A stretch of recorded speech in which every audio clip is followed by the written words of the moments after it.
नमस्कार छात्रों। आज मैं आपको कक्षा 8वीं विषय हिंदी, इस विषय हिंदी में पहले इकाई में 8वां जो पाठ है उसका नाम है पूर्ण विश्राम। और इस पाठ के रचनाकार का नाम है सत्यकाम विद्यालंकार। और इस पाठ में जो आए हुए जो विधा का जो प्रकार है, और कौन सा विधा प्रकार है? यह एक हास्य व्यंग कहानी है। तो छात्रों, इस पाठ का पहले मैं कहीं अंश तक प्रकट वाचन करता हूं और उसके बाद उसका स्पष्टीकरण देता हूं। तो छात्रों ध्यान दीजिए, यहां पाठ का नाम है पूर्ण विश्राम। इसका मतलब है अपने शरीर के लिए विश्राम की जरूरी अत्यंत आवश्यक है। और विश्राम का क्या महत्व है, इसका सारांश रूप में उन्होंने इस पाठ में जानकारी दी है। तो छात्रों ध्यान दीजिए, यहां प्रमुख पात्र कौन है? डॉक्टर है। तो डॉक्टर ने बाह पर काला कपड़ा लपेटा और रबड़ की थैली से हवा फूंककर नाड़ी की गति देखी, फिर बोला। डॉक्टर साहब क्या करते हैं? बोलते हैं, क्या बोलते हैं? कुछ सीरियस नहीं है। देखो, कौन सा भी डॉक्टर किसी मरीज की नाड़ी देखते हैं तो उसके बाद जो पेशेंट रहता है उसके बारे में जानकारी देता है। तो बोलता है कि कुछ सीरियस नहीं है, दफ्तर से छुट्टी लेकर बाहर हो आइए, विश्राम आपको पूर्ण निरोग कर देगा। लेकिन विश्राम भी पूर्ण होना चाहिए। देखो, यहां डॉक्टर का मत है कि अपने शरीर के लिए सबसे ज्यादा क्या जरूरी है? विश्राम की जरूरी है। लेकिन विश्राम भी पूर्ण होना चाहिए। तो पत्नी बड़ी प्रसन्न हुई। देखो कि जो पत्नी है, पत्नी क्या हो गई है? प्रसन्न हो गई। घर जाकर श्रीमती जी से कह दिया, क्या कह दिया? जुहू की तैयारी कर लो। मुंबई का एक जो भाग है उसका नाम क्या है? जुहू। जुहू की तैयारी कर लो, हम 2 दिन पूर्ण विश्राम करेंगे। एक दिन बाद पूर्णिमा भी थी।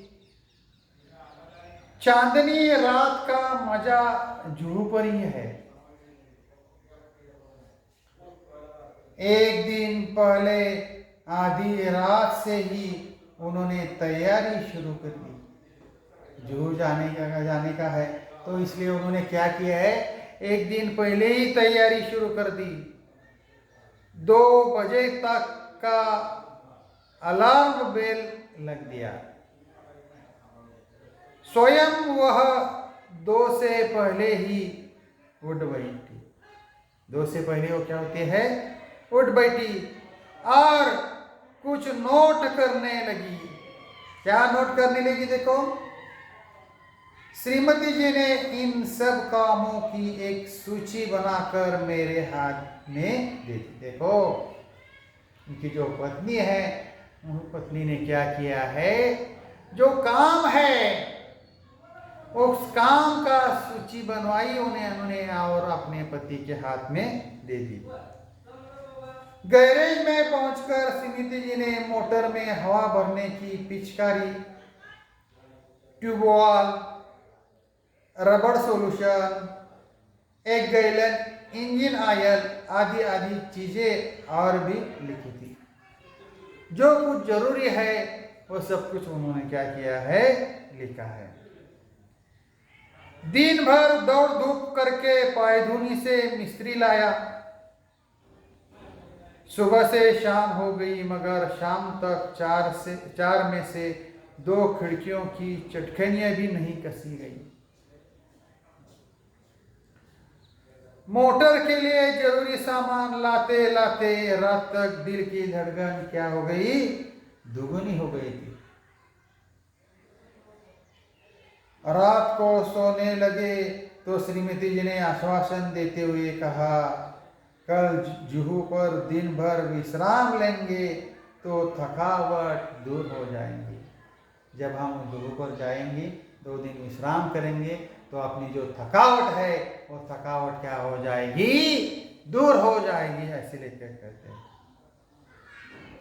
श्रीमती जी ने अपने कर कमलों से घड़ी की गुंटी घुमाकर अलार्म लगा दिया और खुद बाहर जाकर मोटर का पूरा मुआयना करके यह तसल्ली कर ली कि सूची में लिखा सब सामान आ गया है या नहीं। तसल्ली कर ली है। सुबह 5 बजते ही अलार्म ने शोर मचाया। देखो सुबह 5 बजे जो घड़ी पर जो अलार्म लगाया था वो अलार्म बजता है और शोर मचाता है। रोशनी होते हुए जुहू की तैयारी चरम सीमा पर पहुंच गई। स्टोव को भी आज भी धोखा देना था। वह हर मिनट बुझने लगा। आधा घंटा उसमें तेल भरने दौड़नी करने में चला गया। आखिर चाय का प्रोग्राम स्थगित कर दिया। उनका जो चाय का प्रोग्राम था वो क्या करते हैं, और चाय का प्रोग्राम स्थगित कर देते हैं और हम दत्तचित्त होकर तैयारी में जुट गए। वाटरलू जाने से पहले नेपोलियन ने भी ऐसी तैयारी न की थी। देखो जब नेपोलियन वहाँ पर वाटरलू जाने था उसी समय उसने भी जितनी तैयारी की थी वैसे इस पति पत्नी ने क्या किया है, जुहू जाने के लिए तैयारी की है। तो छात्रों यहाँ तक मैंने प्रकट वाचन किया इस पूर्ण विश्राम पाठ का और उसके साथ साथ इस पाठ का मैंने स्पष्टीकरण भी दे दिया है। छात्रों यहाँ मैं ठहरता हूँ। धन्यवाद।